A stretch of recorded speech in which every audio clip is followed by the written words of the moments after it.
You ask Tiger to calculate. This deals with linear inequalities with one unknown. The final result is x smaller than 6. Let's solve it step by step.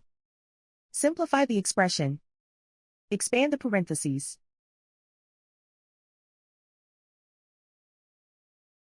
Simplify the arithmetic.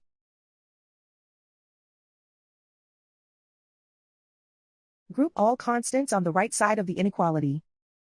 Subtract 12 from both sides.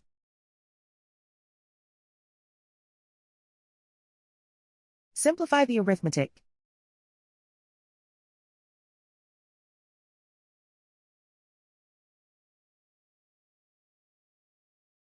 Isolate the x. Divide both sides by 2.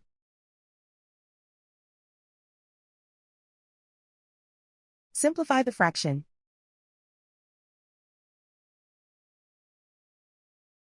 Find the greatest common factor of the numerator and denominator.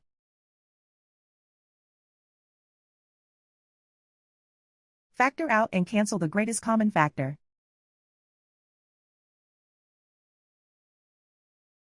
Plot the solution on a coordinate grid. And so the final result is x smaller than 6.